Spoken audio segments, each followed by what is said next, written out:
It's funny how it gets introduced as her wisdom when it's actually Baba's wisdom. No?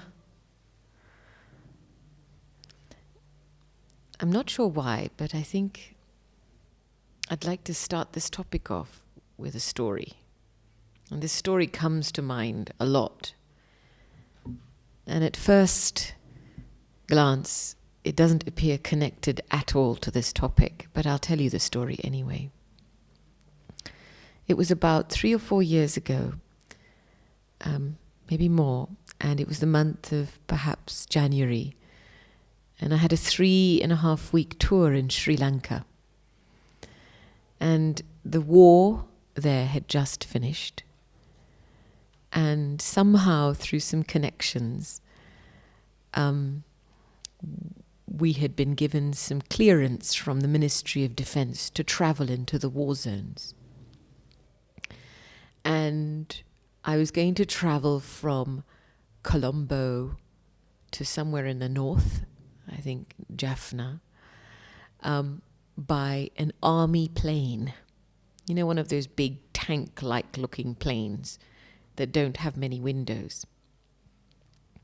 And so we boarded this plane, and, you know, there was just maybe a total of 12 seats in 2-figure configurations. And so myself and another sister were in the front 2 seats on this side. And there was another kind of important looking person in the other seats with his aides. It was only much later that I found out that was the Minister for Defense. And throughout the whole journey of about 45 minutes, he would be often looking over and saying hello. I would be, yes, hello. And of course, they were very busy with all their paperwork, but I didn't know who they were. And so I had no idea that I was traveling. I had been given special permission to travel in the aircraft with the Minister of Defense and all his staff. And I was the only civilian with a friend, sister of mine. So very innocently, you know, well, I'm getting a ride, great. And then we arrive in the city, and the landing strip is just dust. It's a dust strip, and this big army tank aeroplane lands. And as it lands, you know, we're coming out, and I'm used to being picked up. Or I was thinking, oh, I wonder how we're going to get to our place. And so we're coming off the aircraft, and our luggage is being brought out. And then suddenly there's a whole media crew around the people on the plane, these people who had come off the plane. And I was right behind the Minister of Defense, and I didn't know that was the minister. And so the media filming us, and we're all walking in a group towards some black vehicles. And I'm thinking, great, well, maybe one of our transport is there. And the sister who had traveled with me, after a few moments, I noticed she wasn't with us in the group. So I turned around, and she was standing by the plane waving at me, saying, "That's not our transport. That's our transport." And when I looked across, there was this rickety old 10-seater bus, you know, like rusty green and pink colored bus. And I looked and I thought, oh, okay. I went back, changed direction, and we got onto the bus. And this bus went through this red, dusty lanes out into the things. And we were having a little laugh, because as I sat on the bus, I kind of thought to myself, gosh, here you are, and you assume so many rights, subtle rights, you know, that something's going to be taken care of for you, something's going to be done for you. Maybe these are remnants of a previous birth of having had a lot of things, that you bring that sanskara into this birth of naturally having a right. Well, there's your transport. But actually that transport belongs to the Minister of Defense, not you. And so it was a hilarious moment for me, because I thought to myself, this is such a habit of the human being, is to work on the basis of rights. We live with what we feel we have a right over. Right? So it could be over people, it could be over things, it could be over particular ways that we like to live and be. We live in a right because that's the way we have developed it. And I thought this is so inbuilt into the human psyche, to live with rights. And the need to feel like I have a right over something. Now in the spiritual context, I'm going to rewind the journey back to your first moment with Baba. So do you remember the first moments of being born to Baba? Remember? What did they feel like?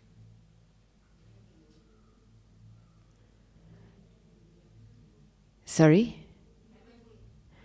Everything? He belongs to me. Others? What did those moments of birth feel like? Delightful?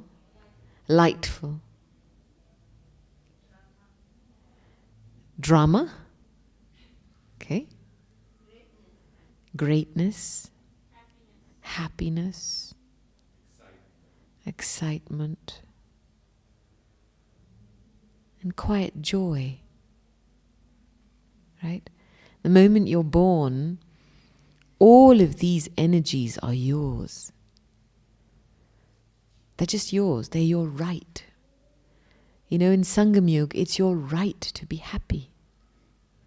It's your right to be loving. It's your right to godly happiness. And I was thinking about this a lot because I suppose we lose a sense of being subtle in our thinking when we lose awareness of our spiritual rights.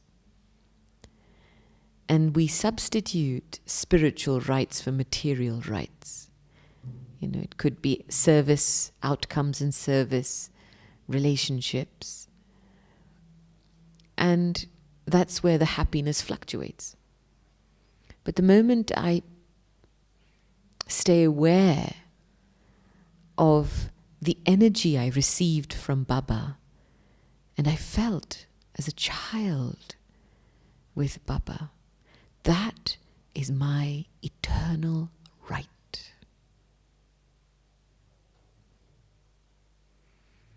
Godly happiness is my right. And I think a soul that has accepted that very deeply will not be tempted or attracted in their thoughts to things, other things. You know? You'll see other things for what they are, which is, in the world we live in, pretty tasteless. You know, there's not much sweetness in things anymore.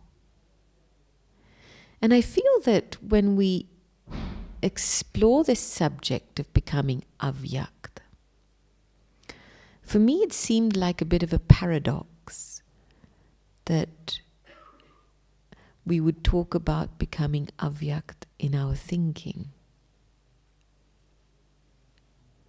Because to become Avyakt is a deep feeling.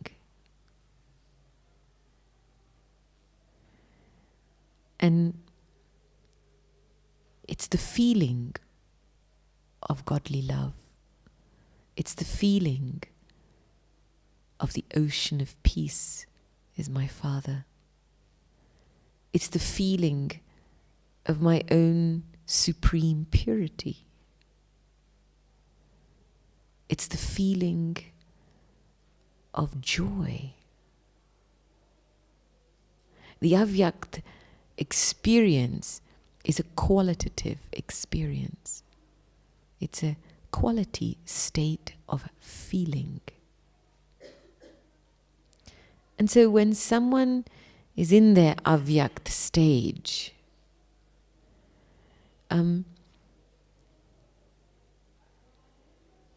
they will feel their way through things. the thinking is a secondary element.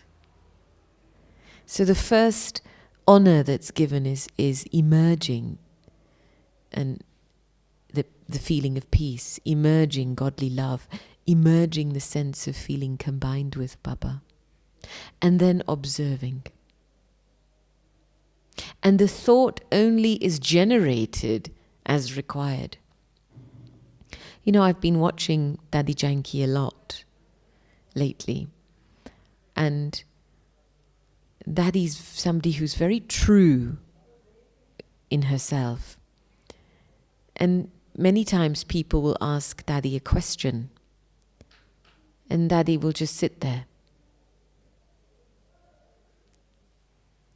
And if an answer comes, it comes. If it doesn't come, she doesn't say anything. You see what I mean? There's no extra thoughts there. Oh, they've asked me a question and I have to answer.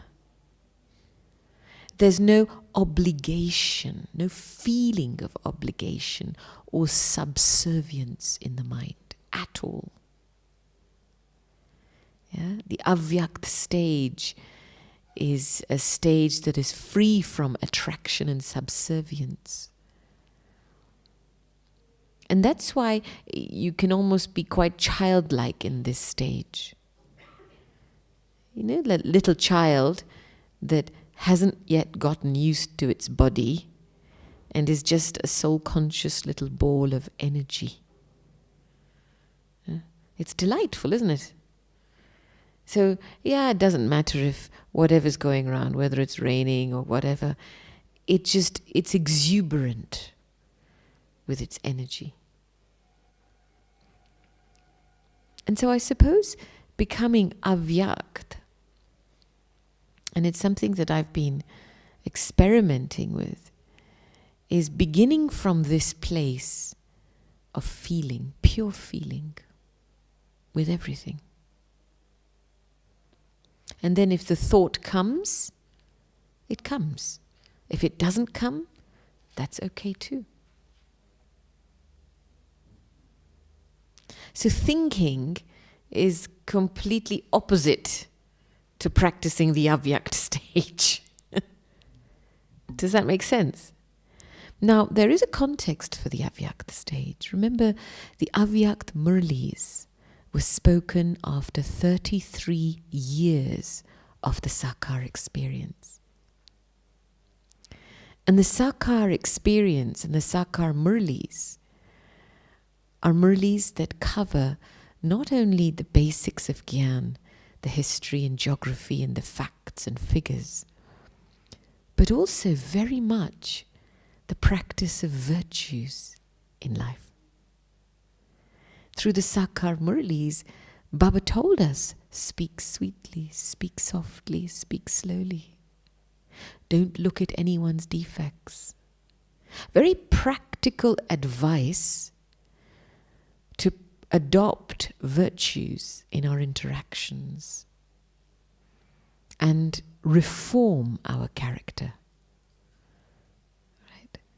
And so I remember a Murli many years ago when Baba had said, when new ones come, don't get them to practice the Avyakt stage too quickly.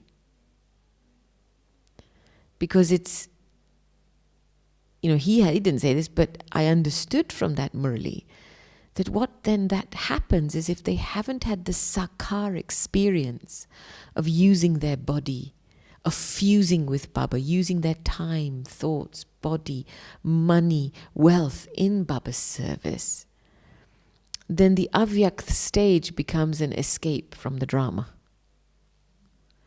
A disassociation from life. If I'm unhappy with something, then I'm going to practice the Avyakt stage. Right? And then it's like, I'm a soul, I'm a peaceful soul, I'm a pure soul, I'm a soul, I'm a peaceful soul. You keep putting this injection. It's like keeping to inject yourself, but it's like getting into a lift and pressing button 1, but you're not going very far. Because you're having to use so many thoughts to create the stage that you don't even lift off the ground. Does that make sense? So it's very important that the sakar experience in our lives is looked at. I remember in the early days, we've done so much karma yoga. I mean, as a child, being in Baba's homes and looking after Baba's homes, and the first induction you get is cleaning and cooking and preparing the home, etc., etc. And I suppose when you have given your bones to Baba like that, you've cleaned Baba's home, looked after Baba's children, you've cooked for Baba, you've shared knowledge, you've practically engaged in things.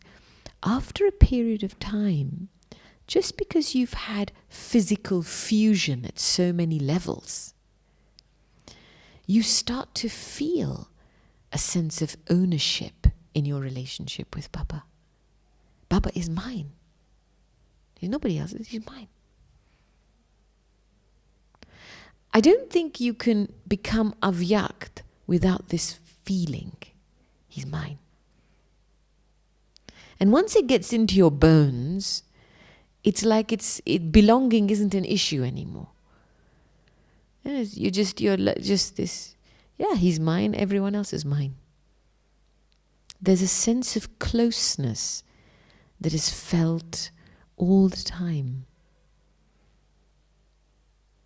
And I suppose over the years, as on the field of service and watching so many souls come to Baba's home, each soul, of course, chooses how they want to relate to Baba. And of course, everyone's number-wise, eh? And so, you'll get souls that want preferences. Well, I want to do this service, but I don't want to do this service. I want to do that, but I don't want to do it like that. Or I'm afraid to, if I have free time, I'm afraid to ask the teacher in case they tell me to do something I don't want to do. Right? So there's this kind of, I love you, but I still want to keep a distance from you. And what happens is, when you can't surrender, like a little child would just surrender, then something gets missed. Something gets missed from your childhood. Because without that kind of natural surrender, you can't renounce.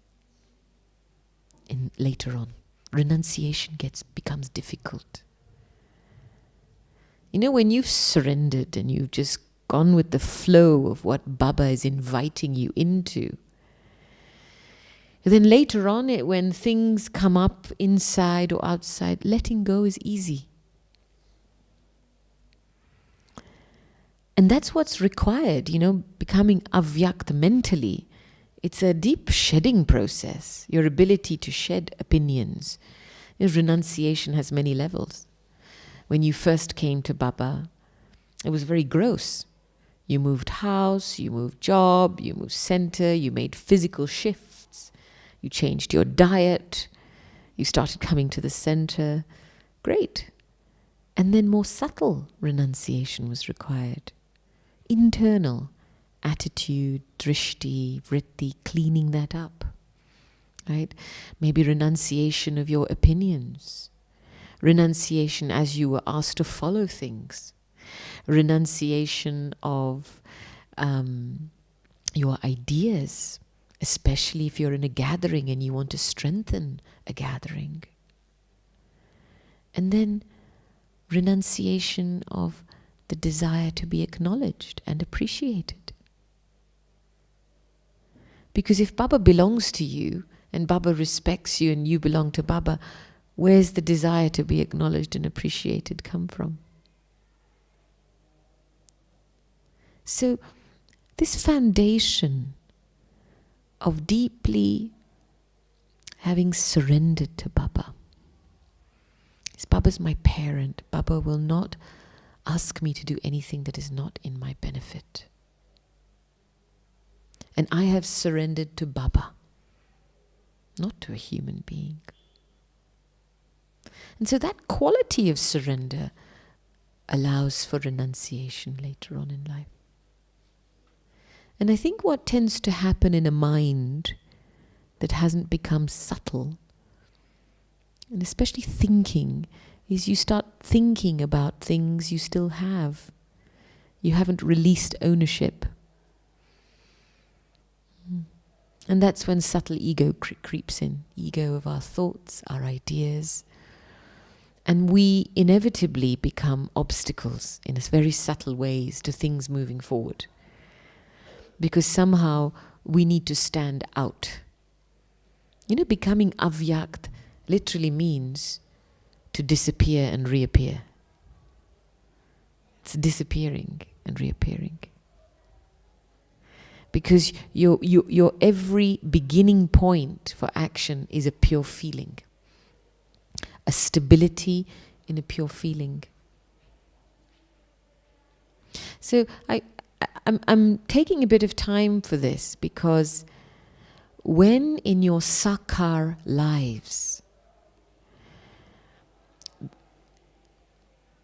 the soul has practiced virtue over a long period of time,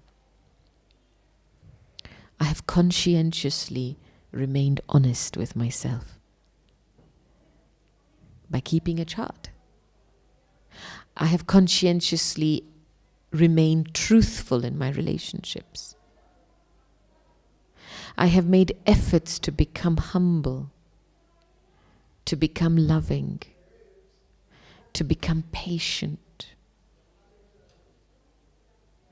When I've accumulated virtue and I've consciously practiced virtue, then very naturally the soul is released from the bondage and the tension of the bondage of karma. Because one of the things we experience and why our mind goes into overdrive is because there's some karmic bondage there. And a karmic bondage is only created because we've performed action on the basis of vice. And in Sangam Yuga, the amazing thing is that there will always be an opportunity to be in that same situation again, but this time with a virtue. And so every situation or circumstance that comes to us in Sangam Yuga is there to be for us to practice a virtue, to donate a virtue, and donate a vice at the same time. And so when over a long period of time the soul has paid attention to virtue, then becoming Avyakt is like right? Because there's no crisis of integrity inside. You're not taking Gyan on one side and then being Gopi on the other side. Does that make sense? Because you then inevitably create a split. You know a lot, but then you still continue with familiarity, old language, old ways of behaving, gossip, talking about others, critical, whatever nature and old sanskars are left. We kind of just, go, well, I've had the good Murli, now let me just be myself again. Yeah. And so you end up creating a sense of unease inside because you're one thing one time, another thing another time. Morning yogis. And then the rest of the day, it's spent indulging in the senses. Let's go have an ice cream. Right? So this is the destination is high. Hey? When Daddy Gulzar told us a story one time of this woman, the sister, she was a mother. She'd been in the yagya many, many years. And then she developed a very severe illness and, of course, had to be taken to hospital. And when she got into hospital, of course, the relatives step in because it's also a legal requirement. The relatives need to know. And quite a few of her relatives are non-BKs. But when she arrived into the hospital, and probably the day before she passed away, her condition deteriorated. She had actually started eating the food prepared by her relatives. And on one occasion, how it happened and started was because she had a desire for a particular kind of food. And it's called Golgappe in Hindi. You know these little puris that they stuff and then you pop it into your mouth? And so that was her desire. And her relative said to her, what's your last desire before you leave the body? She said, I want to eat this. So of course they went home and prepared it. And after so many years of having been with Baba and eaten pure food, her last meal was a meal of her desire, but being prepared by souls who don't practice purity. And so we think of our desires as small things. I had a desire for ice cream yesterday. And this is a weakness, I must confess. You know. And I had the thought as I was eating ice cream yesterday, what if these were my final few moments? What would be my destination? Right? And I thought, well, if I develop the habit that every time I feel like having an ice cream, I eat it, then at the end, what's going to rule me? Ice cream. And then it doesn't matter where it comes from, as long as my desire is fulfilled, right? That's the nature of desire. It brings you down from your purity. Any small desire. Because it's the small things at the end that will become obstacles for us. So, why I wanted to start from the place of belonging, because, you know, to do service from your Avyakt stage, it's from a feeling of being deeply combined. You're not alone. Baba is one strength, one support. And Baba's there. Baba's doing his work. And I'm Baba's helper, watching where what is needed, listening, being available. And that's such a lovely place to be. Because when you take that position of being a godly helper, an instrument, a godly child, then your feelings will never change. You can relate to everybody equally. But when you're not stable in the feeling of being combined, then you will be influenced by the people you meet and very subtly impressed. And then in that being impressed, yes, you create a good friendship, but something very subtle gets lost. And so always inside, cultivating this feeling, I am combined. You know, we think a lot, we speak a lot, we churn perhaps a little bit less. But the third stage of being lost in what we are churning is very weak. That's why you can't sustain your Avyakt stage. So, you know, this morning, even in the Murli, when Baba said, I am the ocean of peace, can I just contemplate and churn that and bring myself to the place of being merged in the ocean of peace? So what happens is when the experience of being lost in qualities is less, and your thinking and speaking is more, then souls will be impressed by what you say, and they'll say that the knowledge is very good. They'll come into connection with you. But because you're not lost in the experience of it, souls who come to you, they can't be lost. They won't have the courage to surrender to the experience and forge their relationship with Baba. So they'll come into connection, but they won't come into relationship. Because when a soul has the courage to surrender and have an experience, and not just play with words and be pleased by the thoughts they're having. You know? Oh, this is interesting, this is interesting, this is interesting. Yeah, we know that's interesting, but are you experiencing the taste of it? Because that's what forging the relationship is, right? You're actually experiencing Baba's versions, and you're experiencing a piece of Baba. Every time you churn knowledge, you're taking into your mind a piece of Baba's intention, Baba's bhavna. And when you give yourself the space to experience what Baba has said, you cannot not be combined with Baba. And then any soul that comes in front of you, they will surrender to that experience. And that's the difference between creating subjects and heirs. An heir quality soul will always have the courage to forge their relationship directly through an experience.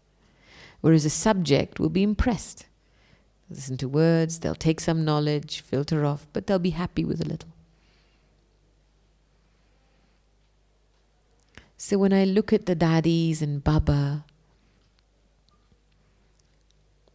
that's all they did. They gave us drishti, and because they were lost in the love of one, in that moment, we became lost in the love of one.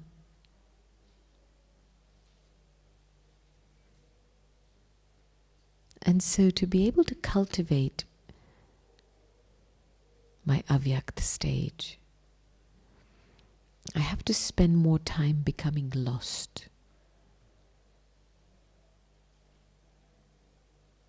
And lost, not just in love of Baba.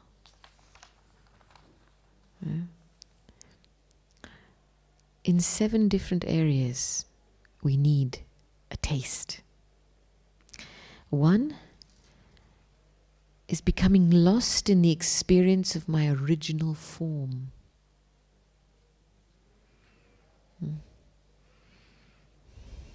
My being lost in the experience of the eternal form is one thing.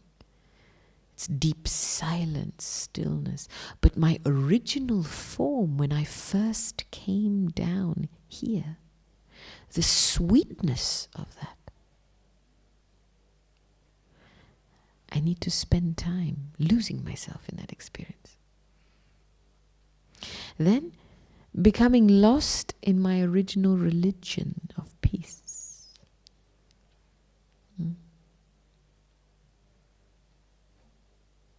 Then, becoming lost in the experience of my original home.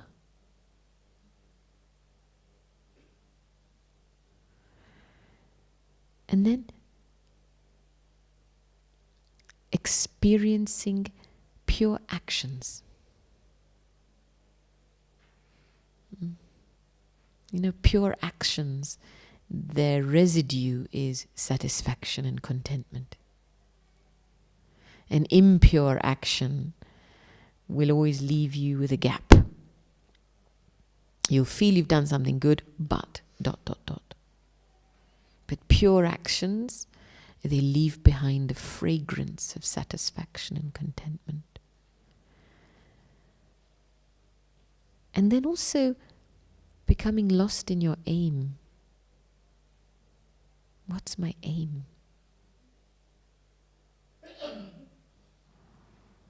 And the qualities of that aim.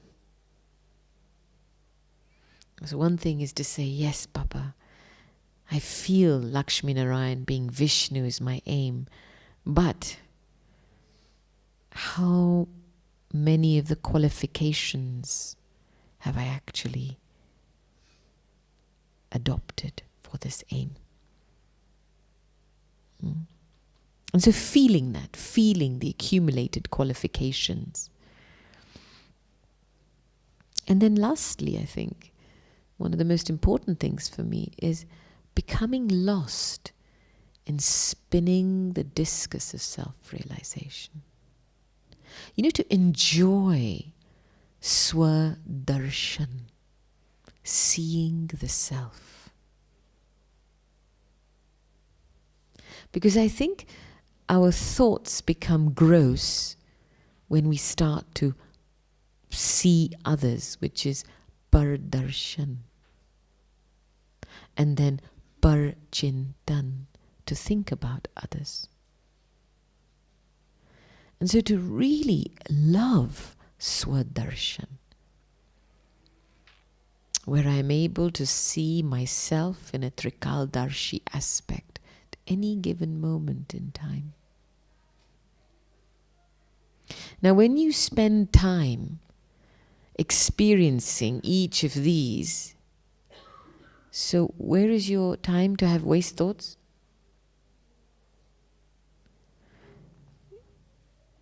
When people say to me, "Oh, what do I do to remove waste?" And for me, it's an indicator that the taste in some of these areas is low. Right? And so, becoming lost. And when you actually become lost in the experience of Gyan, the side effect of that is that your senses start to become cool. You become a god and goddess of coolness. And when people come into your company, it's like, coming out of a hot sunny day under the shade of a cool tree. Just being massaged with spiritual vibrations. Because you are lost in that experience. I remember Baba also telling us in one Murli to give up 7 things. And of course, 5 of those 7 things we already know. Right? What are the 5 of the 7 things?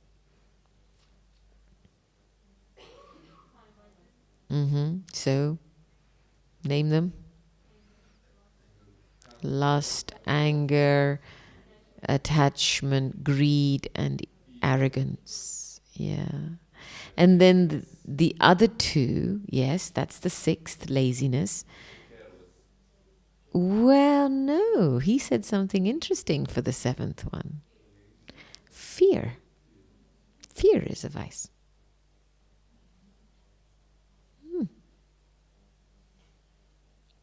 I was quite intrigued when Baba said that, because Shaktis are fearless.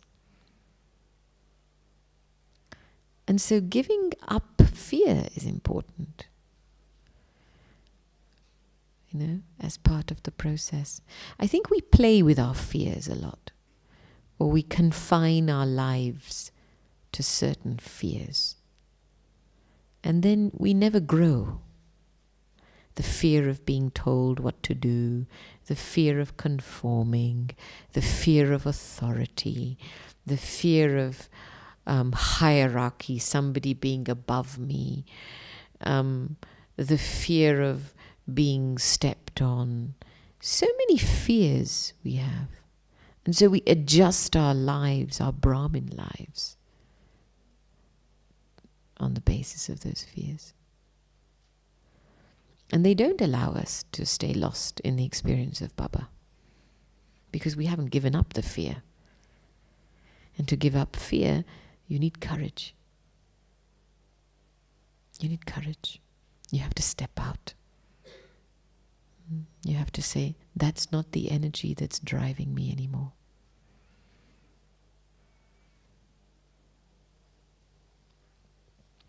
Now, one of the other things that I felt was important was the subject of time. Because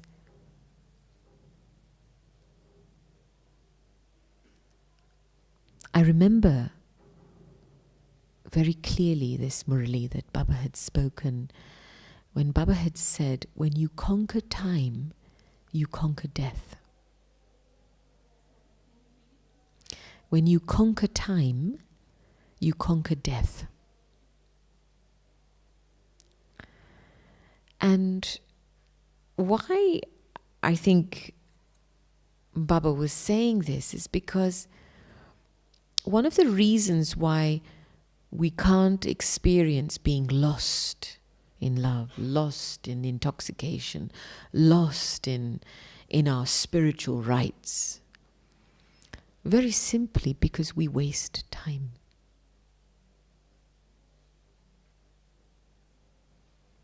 Check your day.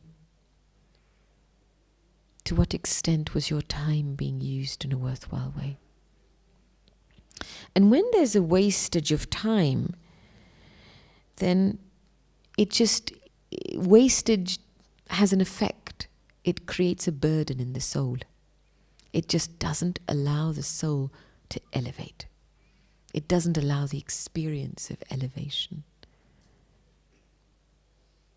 So if we are able to check our wastage, then it's possible to become very powerful. Because even one drop of knowledge, has the power to sustain so much. The experience of just being lost in love of one. And so I think time plays a very important role in this. The time of the confluence, the time of what I'm receiving, that I have an opportunity in each moment to partner with Baba and to experiment with Baba. Yes, my circumstances at the end of the cycle are the direct product of my own karma. So I cannot wish to be somewhere else. They are a direct product of my karma. But the beautiful thing is, I have Baba now. And so can I sit in the soup of whatever circumstances I have with Baba, with my pure feelings, and begin start to experiment and watch the magic of transformation happen. That's how your karmic bondages become the food for service. Does that make sense? That's why when you are with Baba, you must never say, I have a karmic bondage. It's like, how can you say you have a karmic bondage when you have God? The soup is there, it's going to be there. But the feeling you have inside of fortune, of who you belong to, and just that feeling starts to transform the energy of the situation and circumstance you're in. You bring in benevolence, you bring in an attitude of serving, you bring in a feeling of wanting to uplift. I remember when my father had cancer and Daddy came to meet him, and my mother was telling Daddy, oh, this is a karmic account, and Daddy went, shh, don't say that. This is not. This is an opportunity for him to reveal his yoga and his surrender to Baba, and it's a chance for service. And so someone who's very close and combined with Baba doesn't operate logically. They operate benevolently. Yeah? Logic and rationale is A plus B is C. This is possible, this is not possible. Pros and cons are weighed up. But benevolently means come in, do what's need to be done, come out again. Come in, give what needs to be given, come out again. Come in, give what needs. And that's what being combined with Baba does. It awakens the angel inside. The benevolent angel inside.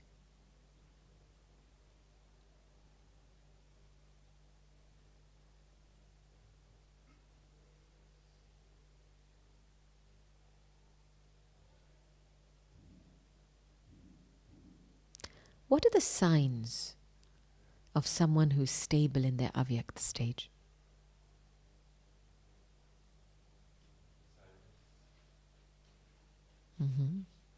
Silence. Happiness. Joy and happiness is one. What else? Someone who's stable in their Avyakt stage. Very friendly to everyone. Like Daddy Janki. Do you think she's very friendly to everyone? Or is she such close friends with God that you feel like you're her friend? Yeah. Yeah. Good wishes for everyone. Baba has talked about two signs. One is that every act of theirs will appear unique. There's like this uniqueness that's visible in what they do. It's not ordinary. It's not familiar, it's not ordinary, but it's unique. Quietly unique. Something special in how they go about doing what they do. And the second is that they themselves will experience super sensuous joy in their activity. Action will not drain them, but there will be this experience of deep godly happiness, no matter what they do. These are the signs of someone who's stable in their Avyakt stage. You know, in your Avyakt stage, you can have a heart-to-heart chit-chat with Baba. A very sweet, love-filled chit-chat. Like, you know, in the Murli, when the Murli of the 31st, when Baba plays with us, that's Avyakt Milan. That's the energy of an Avyakt meeting. It's so sweetly playful with different qualities. Encouraging, motivating, clarifying, revealing. And so it's a very sweet experience, the Avyakt stage.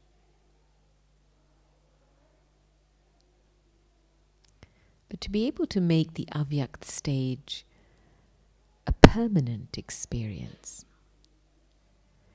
because the marks we get and the reward we get is for consistency. To what extent have you been able to remain constant in something over a long period of time?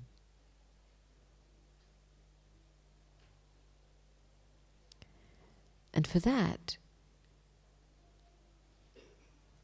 the soul has to practice shedding the body, the bodiless stage, bodiless stage, over a period of time. Because in the Avyakt stage, there are no corporeal feelings, there's no physical feelings. It's sweet feelings.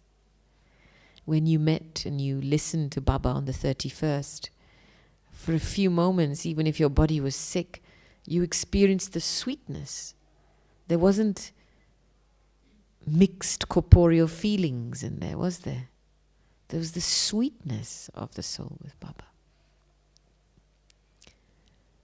And so for that, the practice needed to maintain that sweetness over a long period of time, bodiless, again and again.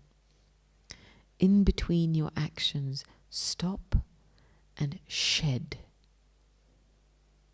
Stop and shed. Shed the body consciousness of your thoughts. Shed the body consciousness of your ideas. Shed the body consciousness of feeling who you're with physically in that moment. Shed the body consciousness of role. Shed the body consciousness of your desire. Again and again and again. Because it's very easy for us to be body conscious. You just keep repeating an action again and again, and you'll be body conscious. This is really easy. Bodiless soul consciousness is the state, bodilessness is the practice. Soul consciousness is a form of soul consciousness. It's a practice. See, soul consciousness is a practice, and that practice has seed stage, bodiless stage, Avyakt stage, full stop moments, right? Incorporeal stage. All these are like levels. If you can't, let's say, if you can't practice seed stage, you catch the next stage. If you can't practice incorporeal stage, just practice bodiless. Shed, make your intellect bodiless. Just let go in that moment of something. If you can't practice that, practice the detached observer. Be with Baba and just observe. If you can't practice that, then practice listening to songs that make you feel good. Anything to keep your feelings pure. Because that's what the soul conscious state is pure feelings. Right? So you're catching one of these stages in the day to be able to keep your feelings consistently pure. And not to let them drop into disheartenment, body consciousness of disheartenment, unhappiness, confusion, worry. Because whatever experience you stay in for a long period of time, you will become. It forms a very concrete part of your identity. So even if you get upset, quickly correct yourself. Quick. Don't let yourself stay somewhere for a long period of time, because it becomes a sanskara.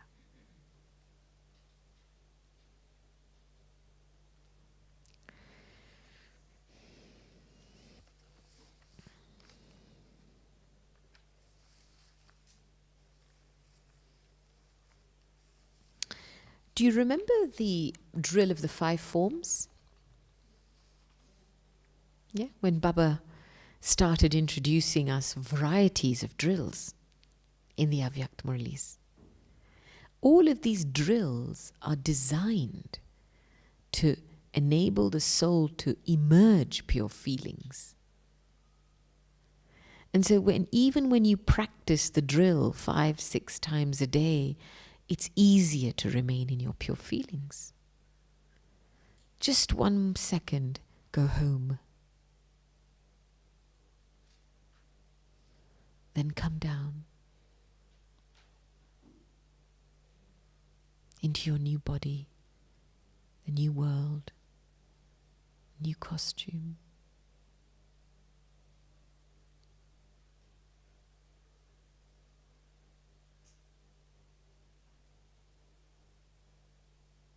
And then fast forward to when pure bhakti began and your worthy of worship form. Very benevolent form, merciful form.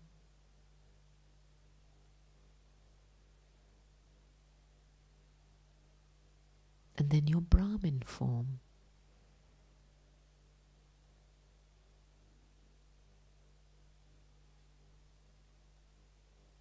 The pure, clean, transparent life. And then your angelic form.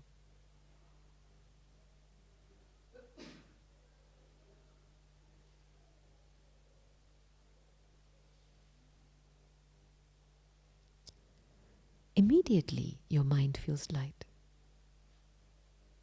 Yeah? Immediately. This is an Avyakt mind. It operates of pure feelings. And sometimes our efforts are as simple as keeping our feelings clean and pure. That's it.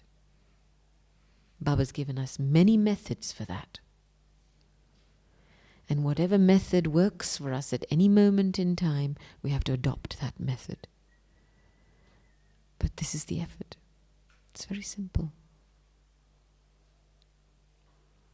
And of course, on a last note,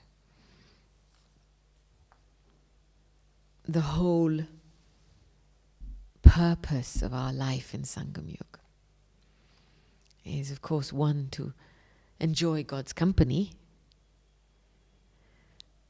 but enjoy God's company with what aim? What is God's company making us?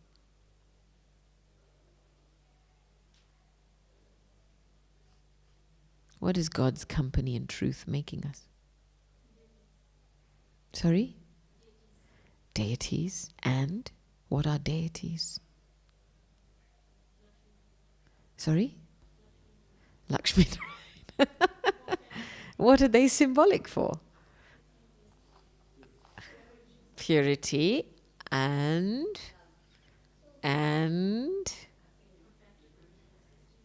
self-sovereignty.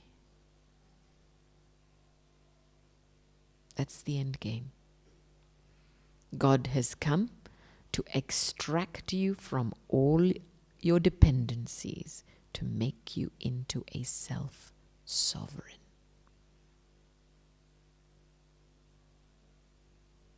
Independent. No subservience.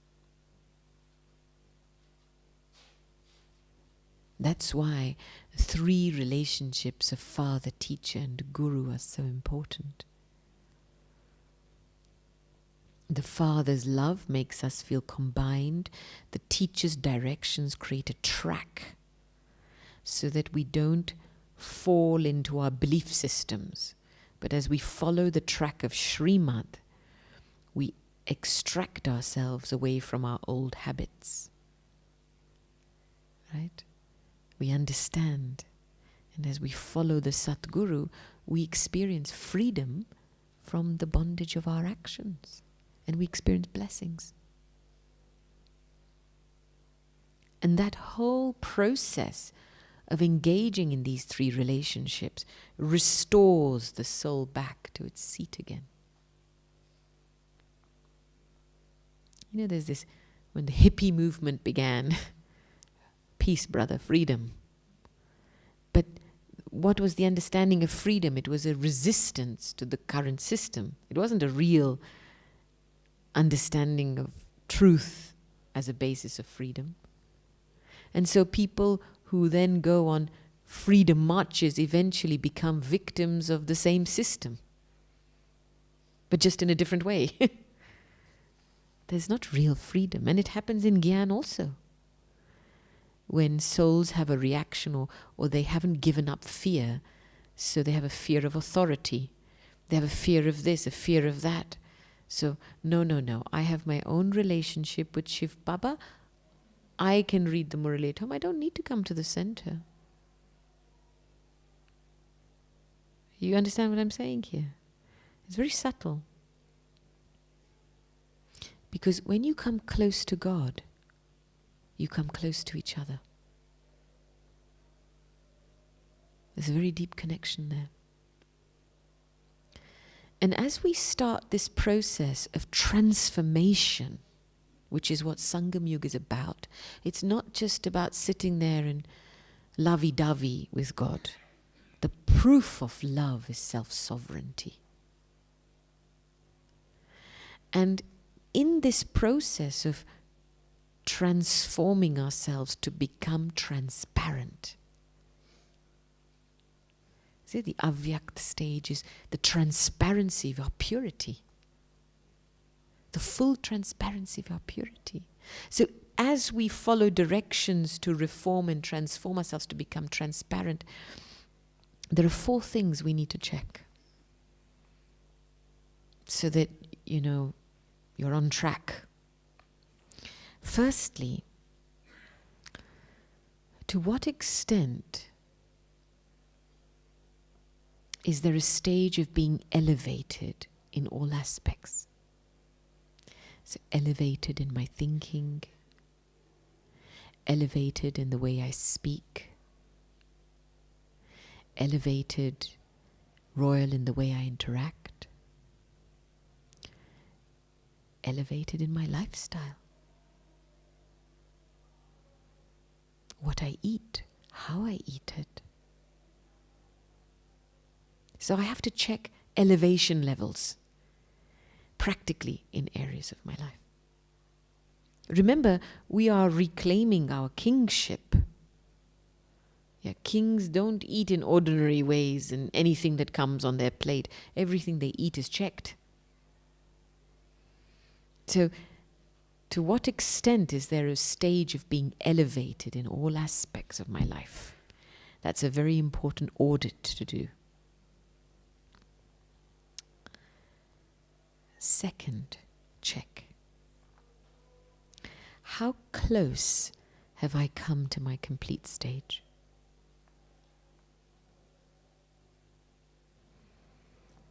And how much closeness is there in my relationship with others? How close have I come to my complete stage? And how much closeness is there in my relationship with others? You know, when you look at the deities in the Golden Age interacting with each other, there's a natural closeness, right? Without being physically close, without being in each other's space. But it's the closeness of purity. When two souls who have such pure feelings connect, there's just a natural closeness there, without words. So this is a very important checking point. Because in our current climate in the Brahmin family, as the family grows bigger, the variety, the differences of sanskars are being played out. And what gets lost in the process, as I start looking at what somebody should do, shouldn't do, is I lose sight of my aim, the closeness to my complete stage.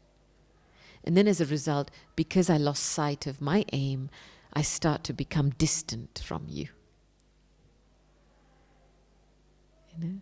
Otherwise, when I'm close to my aim, then I recognize, oh, this is that same deity soul. Your aim will bring recognition of another. Does that make sense? You know, there's this story that I remember Daddy had shared with us.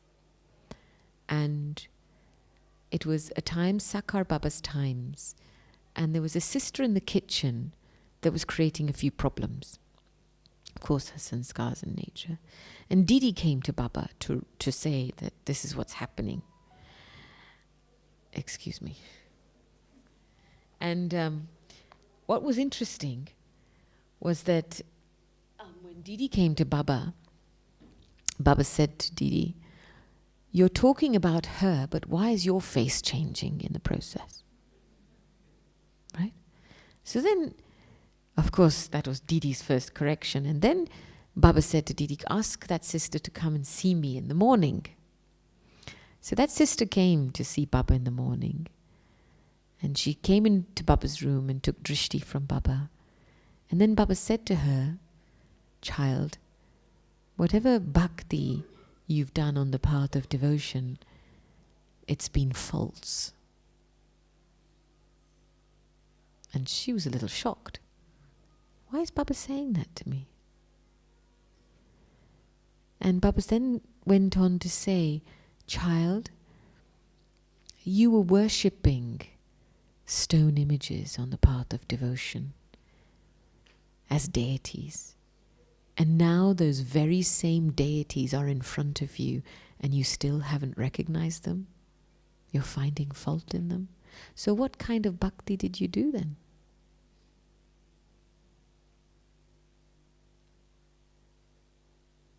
So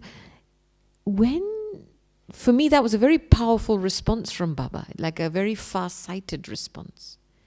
That the quality of our bhakti, if it's been superficial, without love, means that in Gyan, the quality of our relationships will be like that. So now, as I'm being asked to shed my bhakti sanskars of wanting to put someone up on a pedestal, wanting someone to be perfect, which is a bhakti sanskar. But it's very deep. this is a subtle form of dependence. And that's from that point of that bhakti sanskar, a lot begins. This should be like this should be like that, that's not right, that's not right, that's not right.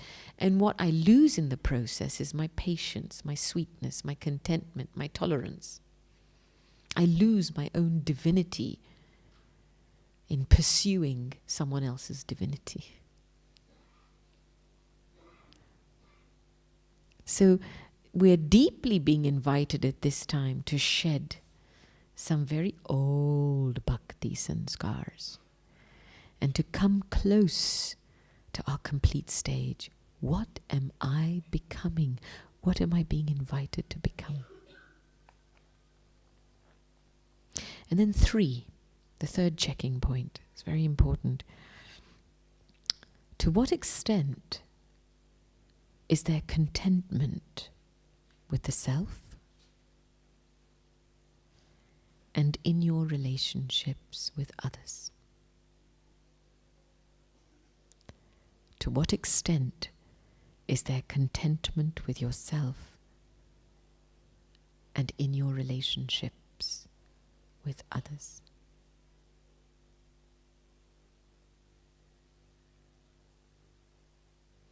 And the 4th, to what extent have you developed courage in yourself?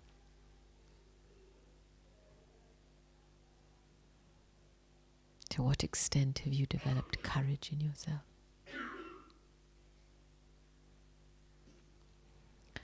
I personally find that these have been ongoing areas of checking for me. And I was able to kind of put them into essence because they're very important areas in this journey of becoming an angel, an Avyakt. Because before we become a perfect deity,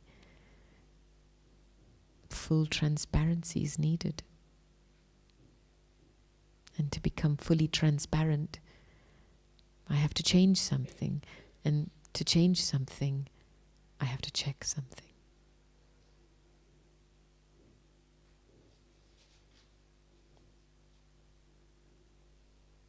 So, I'm going to stop there. Was that helpful? Do you have any questions? Can you explain the difference on Baba and Father? Explain.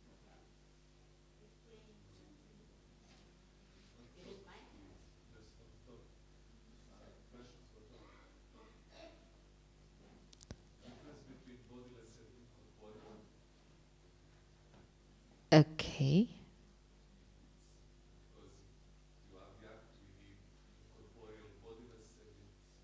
Bodiless mainly. Bodiless and incorporeal, for me it's very hard to make a difference How to experience the body. Yeah, okay.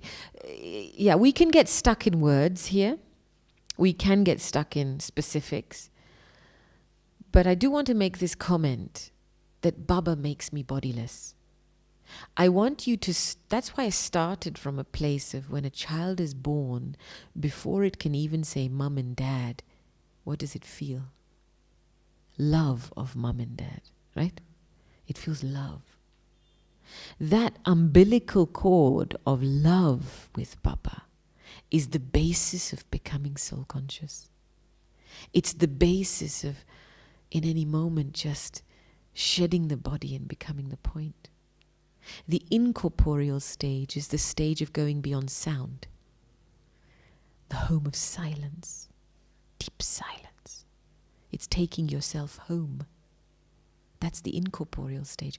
Whereas the bodiless stage is practiced here in the body. The practice of taking off your costume, putting it back on, taking it off, putting it back on, taking it off, putting it back on. It's traveling home. The experience of the home, nirvana, going beyond sound.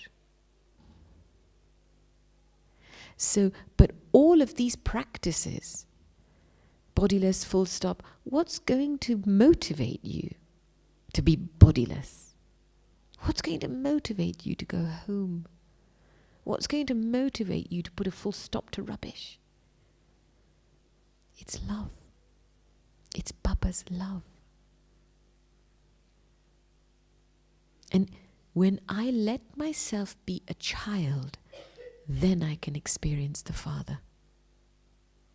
The Father's love.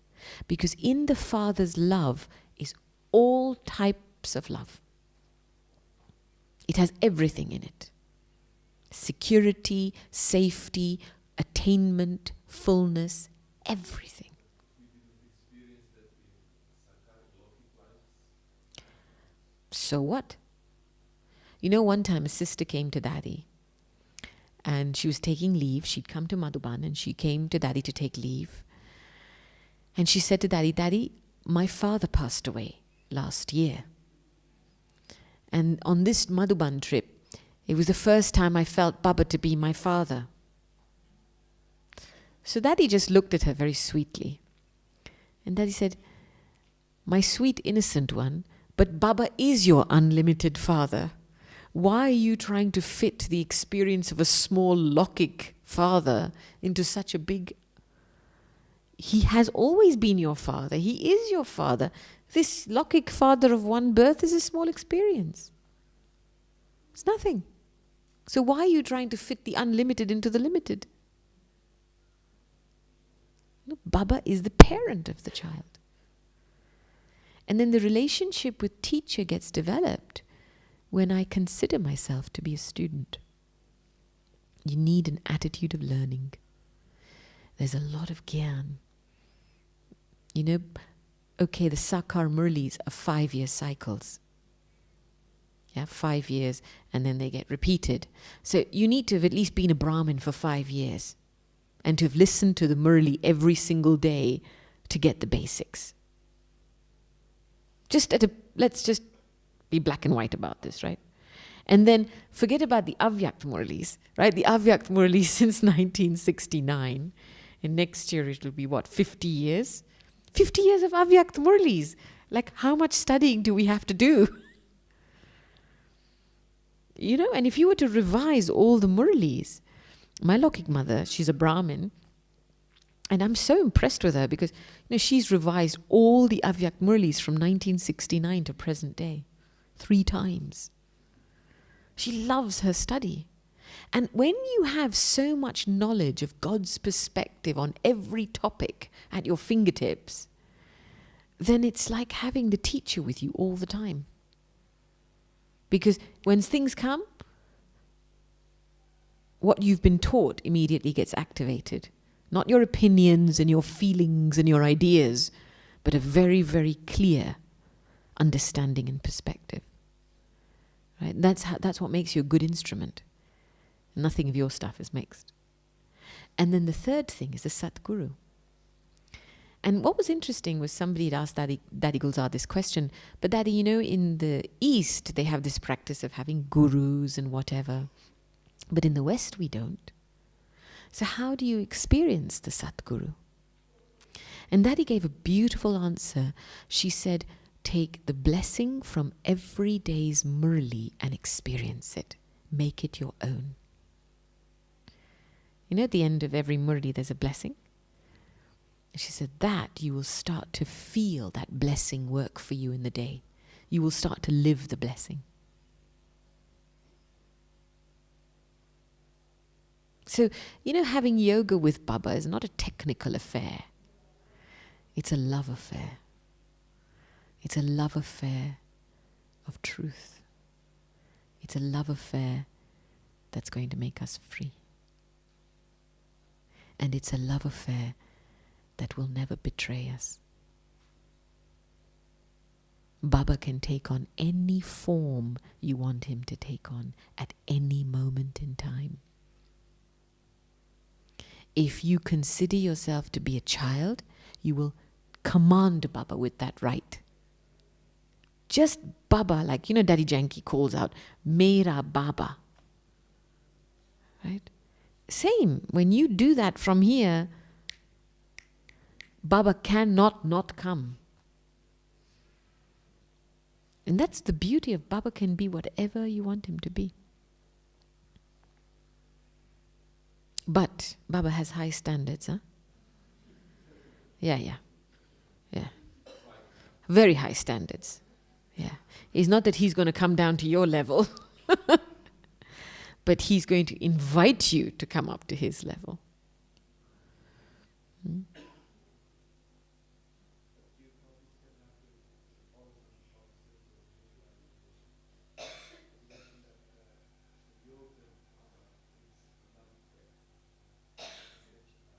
Yes, the yoga with Baba is a love affair.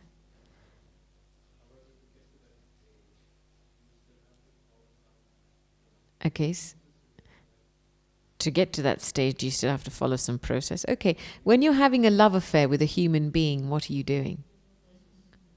Is there a process for that? Well, in the first instance, it's honeymoon. It just happens. It doesn't stay honeymoon all the time, does it? Then what is the process of truly sustaining love in a relationship? You have to get to know that person. You have to get to know that person. You have to understand their needs. And like Hansa was saying on the first, you have to sometimes swing with them. You know? It's the harmony dance. Harmony dance isn't an expectation. It's my ability to dance. Just to invite someone to dance. That's a movement. And so knowing is the basis of real love. If I'm in a relationship with somebody, and here I'm visualizing, I'm loving them, it's all going on in my head, but it's not in practice. So yoga is not a visualization process. It's not imagination. It is a deep experience of intention. Murli is the basis of love. If you can't listen to the Murli, how are you going to know the person who is loving you? And the process is very simple. Wake up for Amrit Vela and listen to Murli every day. That's simple. What else is there?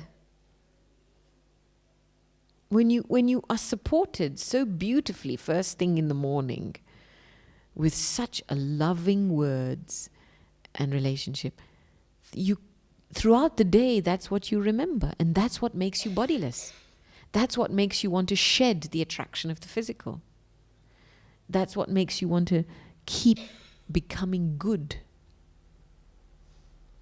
But when your relationship with Murli is superficial, or you're going through the motions because you have to and you're being told you have to, but you're not engaging with it, then you default back to your imagination.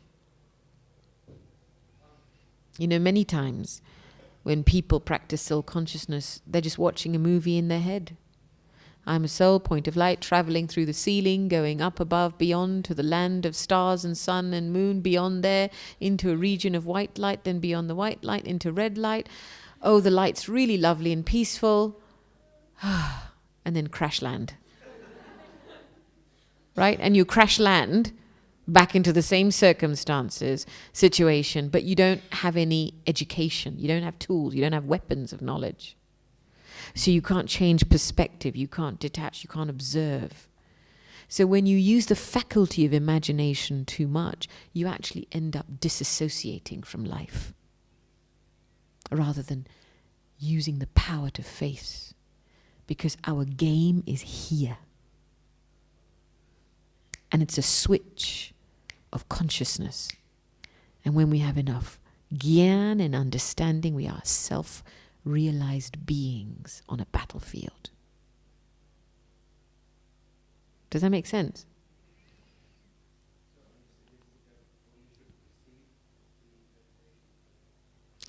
Meditation is a preparation for Murli, and in the meditation, the practice has to be to put yourself in front of the one who's teaching me the knowledge, which is Baba, which is becoming the child in front of God. Really feeling the connection with Baba. I'm just a child and I'm about to be spoken to. This soul has come down onto this planet to introduce himself to me. My Father has come back to me. that preparation. When you listen to the Murli with that awareness of the highest on high, then every word will go in. Because we have a tendency to give importance to the person who's speaking the words, not to the words themselves. Right? You'll all go listen to Daddy Janky, right? But you'll think twice before coming to listen to me. I mean, I'm just saying, no, in the sense, I'm just using that as an example because, that's how it works. So in your meditation, when you feel that this is the highest on high coming to speak to me, your experience of Murli is completely different.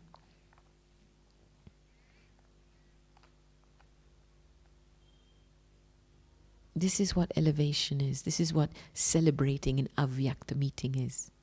And then you'll have that Avyakt meeting every morning. Is there any difference before listening to Avyakt Murli than Sakar Murli, Sakar Murli is very important bread and butter brainwashing. Because there are many things, facts and figures people still don't know. So you need a full foundation of Sakar Murli's context. It sets the context. during the week when the Avyakt comes in Sunday? It's the same. The Avyakt Murli's flavor is different. It's the revision course. So the Avyakt Murli's focus on dharana more. Reformation, the subtleties of transformation. And the Sakar Murli lays the context. It gives you a context for who you are. And once you have a context, then you can self-realize. But if you try and transform yourself without a context, it's struggle. You know what I mean? You don't know your history, you don't know where you're going. So what are you transforming? From what to what? So the Avyakt focuses on the subtleties of the transformation process.